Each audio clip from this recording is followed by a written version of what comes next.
Happy Monday, everyone. We're starting out. It's kind of an interesting day. Let's see, it's Monday, March 5th. And got some tulips the other day. It's foggy. It's foggy right now. We started out this morning. I woke up early. I woke up actually a couple of times. You can see the fog somewhere out there. I woke up at like 2:30, and then I woke up at like 4:30, and my husband was getting ready he had to leave early this morning.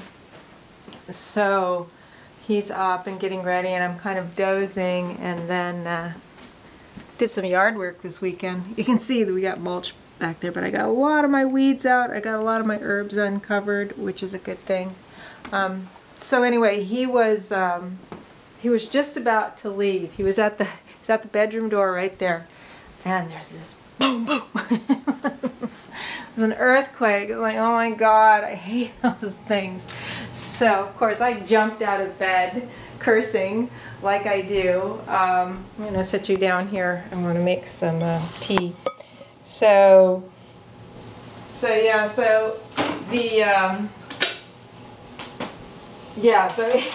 standing at the door. He doesn't usually get freaked out about earthquakes, but this one, he said that the hair was standing up on the back of his head. Of course, after I jumped to the door, we're both standing there in the doorway with our hearts pounding. And he said, I don't know what to do now. I said, well, there's nothing to do by staying home. You gotta go where you gotta go. You can't do anything about an earthquake, and they just are what they are.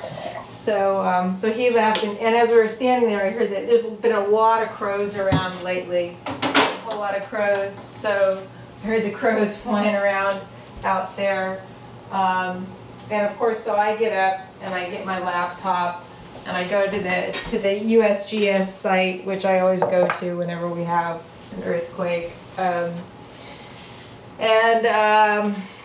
so I'm checking the site, and first it said there were 2 earthquakes, because of course I check Facebook, and other people in the Bay Area. A friend over in San Francisco posted, oh, that was quite a jolt. So I knew he felt it too. And usually if like it's on one side of the bay, people on the other side of the bay, depending on which fault it is, don't necessarily feel it as strongly. And this was a pretty substantial jolt. So I'm looking, and it's saying there's one like in San Francisco, and there's one over here, and they're showing one is 4.3 and the other is 4.2, and then they pulled off the one that was supposed to be over in San Francisco. So the one that hit was like a mile from my town, 8 miles down. And actually the fault, well, you can't see it now, but there are hills back there. And the Hayward Fault runs from probably about, well, it goes down quite a ways. I'm not sure how many miles it spans, but even on this side of the bay, it probably spans 30 or 40 miles. It goes across the ridge. And I had a friend in San Francisco I was visiting not too long ago and said, oh, that's the next one that's going to go.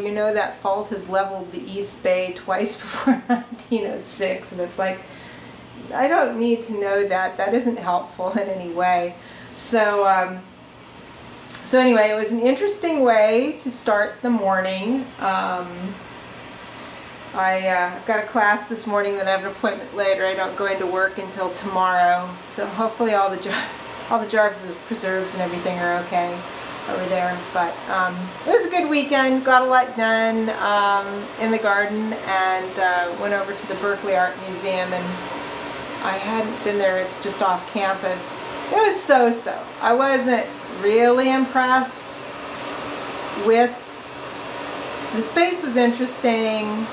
The exhibits were kind of meh. I wasn't real crazy about them. They just seemed kind of stale to me. I don't know why.